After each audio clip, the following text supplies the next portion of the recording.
تم اکثر مایوس بیٹھے رہتے ہو نا، اور یہ بھی تو سوچتے ہو نا کہ کوئی نہیں ہے تمہارا۔ تو سنو، ایسے مایوس بیٹھے رہنے سے کیا ہوگا؟ معجزہ تو اللہ کے روبرو کھڑے ہونے سے ہوگا۔ یقین کا دعویٰ کرتے ہو تو یقین رکھو بھی۔ یہ سوچ کر کیوں گھبراتے ہو کہ آگے کیا ہوگا؟ جانتے ہو بے چینی تمہیں کیوں ستاتی ہے؟ کیونکہ تم جلد باز ہو۔ تمہاری جلد بازی تمہیں تھکاتی ہے۔ تم بار بار نافرمانی کرتے ہو اللہ کے فیصلوں کی، مگر آخر میں اس کی محبت ہر بار تمہیں تمہاری محبت سے بچاتی ہے، لیکن تمہیں ہر حفاظت ہی سزا نظر آتی ہے۔ تم دیکھتے نہیں، پر زندگی تمہیں ہر حقیقت دکھاتی ہے جس نے سنا ہے۔ تمہیں ہر دفعہ بس ایک دفعہ اس کی سن لینے سے کیا ہوگا؟ کافی کر کے دیکھو اللہ کو، پھر تمہیں کچھ بھی نہ چاہیے ہوگا۔ اس کی چاہ کو چاہو، پھر تمہیں وہی ملے گا جو تم نے چاہا ہوگا۔ تم راضی رکھو اسے، پھر وہی ہوگا جس پر تمہارا دل راضی ہوگا، سب کا سب تمہارا۔ جب تمہارا کارساز اللہ ہوگا، چہرے پر پریشانی کیوں؟ دل میں سوال کیوں یقین ڈگمگا رہا ہے؟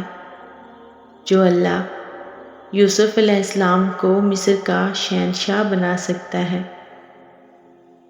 یونس علیہ السلام کو مچھلی کے پیٹ میں آیت کریمہ پڑھا سکتا ہے، موسیٰ علیہ السلام کی مدد کے لیے سمندر کے 2 حصے بنا سکتا ہے، وہ تمہاری پریشانی کو خوشیوں میں تبدیل کرنے کی قدرت بھی رکھتا ہے۔ ذرے ذرے کی خبر رکھنے والا تمہیں کیسے اکیلا کر دے گا؟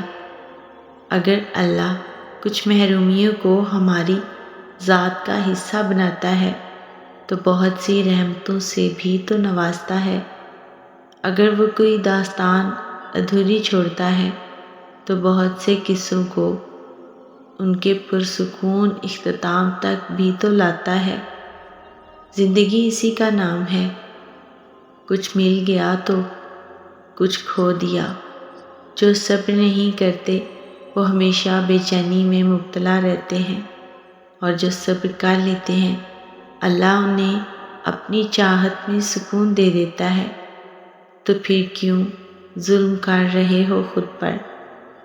اس کی چاہت کو اول رکھو گے تو وہ تمہارا ہر اختتام پرسکون بنا دے گا۔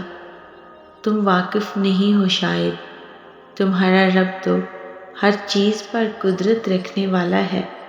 جانتے ہو اللہ تمہیں بے بسی کے مقام پر کیوں لایا ہے؟ تاکہ تم اللہ سے رجوع کرو اور یقین سے مانگو۔ جب تم دعاؤں پر یقین کرنا سیکھ لو تو ہر چیز بھی جو ابھی تمہیں ناممکن لگ رہی ہے وقوع پذیر ہونا شروع ہو جائے گی۔ جو چیز نصیب میں نہیں وہ بھی تم پا لو گے۔